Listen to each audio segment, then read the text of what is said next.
Okay, folks, Andrew Bolpros here. Man, the signings and transactions just keep on coming, guys. A lot of really interesting things happened today. Man, we've got a ton to talk about. I really think, bottom line, that this is going to be one of those times where this team, Harbaugh, Ortiz, they are going to bring in as many people as possible. They want the best 53-man roster and the best practice squad they can possibly get right now. Going to see a lot of movements, guys. A lot of movements yesterday, tons of movements today. Let's get into it. Bull Bros! And as always, like and subscribe if you do enjoy the content. I'm Andrew Bolpros. And leave a comment down below for the algorithm. The Googles, the YouTubes, they really like that. But let's talk about the team here. So Justin Herbert, we all love him. We all know he's incredible. Unfortunately, is still out at the moment, but clearly there's some quarterback questions, right? We saw absolute hot garbage out of Easton Stick, to put it mildly. That's not even putting it mildly, is it? But you get what I'm saying. Bottom line, he was absolutely horrible. So we're a little stressed out. Well, we all know what happened. We got Perez. Perez actually spoke today. I haven't had a chance to hear what he said, but he looked pretty good. I mean, the guy probably only knew 10 plays total and looked better than Easton Stick and Max Duggan combined by like a long shot, right? But I don't know that he's really the full answer. I don't know if he's, the total option as a backup at this point, but I do think that, we've had some discussions. My brother suggests this. We talked about it on our lives, Tyler Huntley, maybe some of these other guys that might get released from these other teams.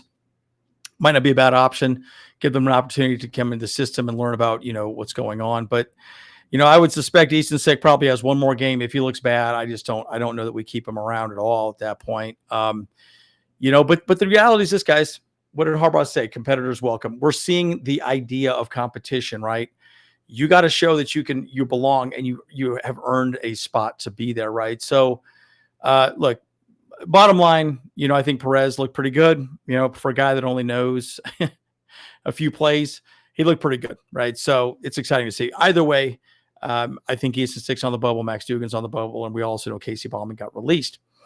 Another guy that got released is Ben Mason, unfortunately. Ben Mason, tight end / fullback, got released. I think this is largely because McFadden's been running a lot of tight end at this point and or fullback, right? So I do think they just want a bigger body, someone's a little bit better blocker, and maybe they just think Ben Mason isn't quite the guy there as well. So they let him go, which kind of surprised me, if I'm completely honest. But again, you weren't really hearing much from camp about him also. So, I think the Jordan McFadden conversation becomes interesting. And we also might pick up a lot of these other tight ends that we got in undrafted free agents, like Zach Hines, and the other guy, Luke Benson. I know a lot of people think Luke Benson's actually going to make the squad, which I'm a little shocked to see. But, I hear he's a very good blocker is what would make him, very valuable for this team.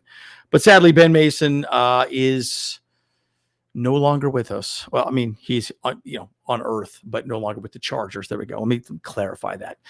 But we did sign somebody, which I thought was really interesting. We signed Isaiah Wooden.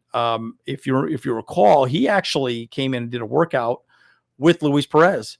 And there was another guy that was there with him as well. I know James did a video last week on it, but Isaiah Wooden did that again. He played 2 seasons with Southern Utah University.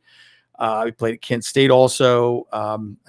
Very good. Totaled 100 receptions for over 1,700 yards.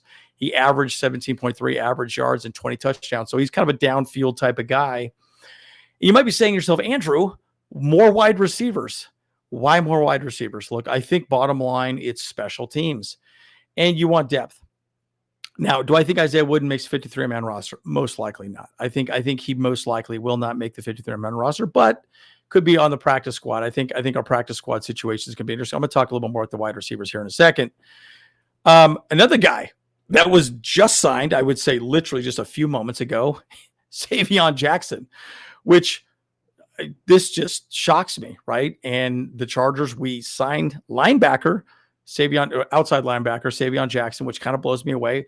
This might mean Chris Rump's injury is a little more serious than previously had thought, because if he signed, Chris Rump might be really having some further problems or complications with his injury.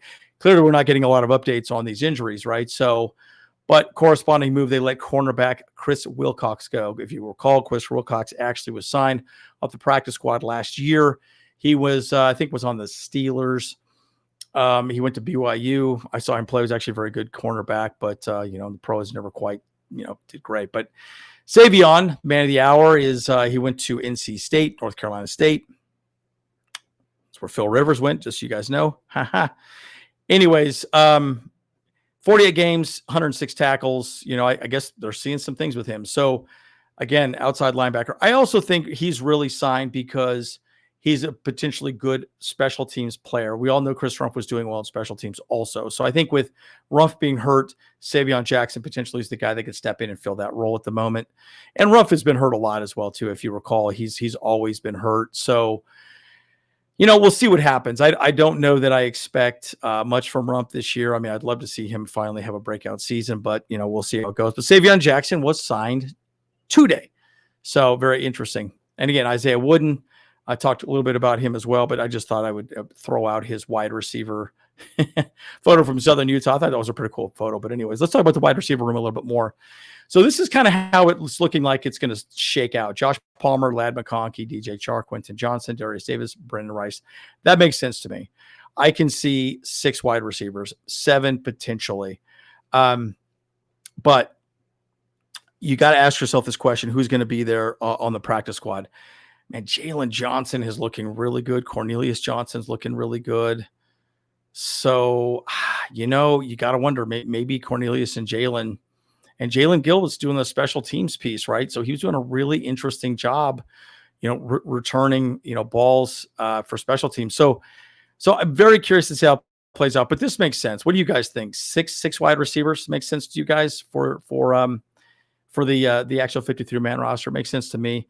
My question, though, is I think Cornelius will probably clear waivers. I actually think they're not playing him a whole lot just because I think they want him to just kind of tuck him away on the practice squad. Jalen Johnson, has looked very good in camp. His hands have looked absolutely amazing. So a lot of people think he might be there. And Jalen Gill is probably on the bubble. Again, Isaiah Wooden, who knows? He's going to have to show something pretty exponential for him to make the squad. But, we'll see.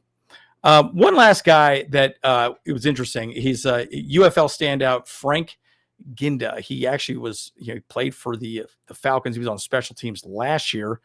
He played for, was it Birmingham, the Stallions? I think they actually won a championship, but he was incredible. Tons of accolades. I think the highest tackler for the Stallions.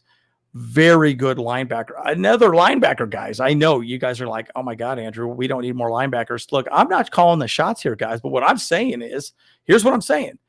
Bottom line, Jim Harbaugh wants people to step in and show that they belong on this team. And he's, as he said, competitors welcome.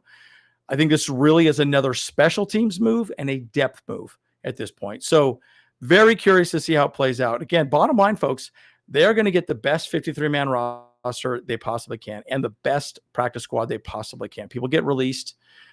They may have a conversation. Another one that I think is very interesting that was just done today, the Bolt Bros were talking about today, Dolphins released Tier Tart, defensive lineman. He's fantastic. Very good defensive lineman. I'm curious if we don't try to get him, but look, the great thing about this is bottom line, we're not done. George T said over and over again that he's going to keep going after the best people he possibly can. And during the season, we all know we have waiver wire pickups as well, too. So, yeah, very curious. But again, I think these are mostly special team pickup, depth piece pickups. But again, they got to show out. They got to show that they belong on these preseason games. So, guys, what do you think? As always, Andrew Bolpros. See you guys in the next one. Hey, what's up? Cameron Dick here watching the Bolt Bros podcast. Let's go. Charged up, Bolt Bros on the night. LA Thunder in electric delight. Bullets in the battle, sparking bright. Charged up, ride the lightning, feel the fright.